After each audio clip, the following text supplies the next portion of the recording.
Sljedećeg dana. Danas je novi dan.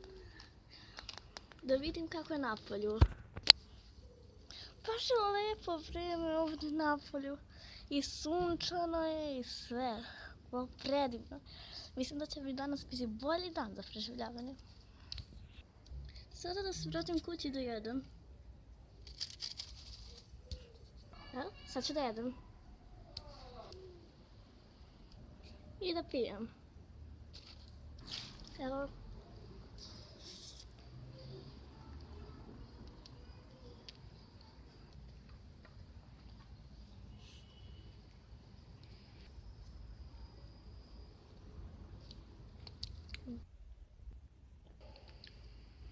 Evo, to je sve, mislim sve za doručak.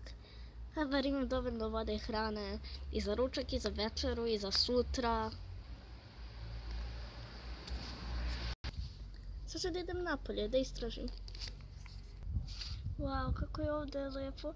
Ove slike ću morati da im pošaljem.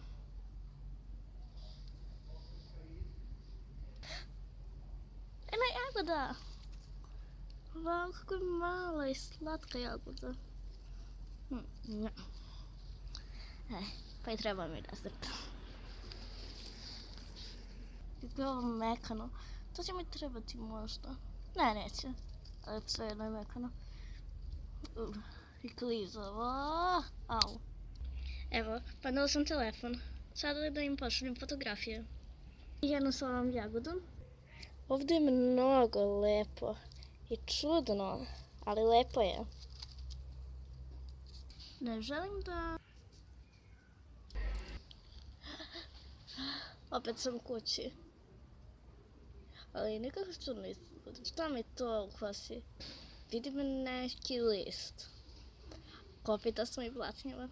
Ovo ne mogu ni da zamislim kako izgledam.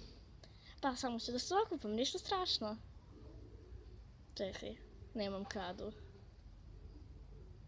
Ovo je malo užasno preživljavanje. Samo ću prestati da mislim na to i gledam šta sve ima napolju. Na ovoj biljci ima puno vode. Ispod nje sam ja. Mokra sam. Hej, čista sam. Ovo je super dan. Meni je dosadno. Ne znam zašto, ali nekako mi je dosadno. Imam hranu, vodu, krevet, pa mogu da kažem da imam kadu i tuš, koji ne žele da se uključe kad ja hoću. Osjećam se da je ovaj dan kao svaki drugi. Idem na čarobno jezero. Jednostavno znam da preživljavam i mi je dosadno. Samo mogu da im pošaljem neke fotografije.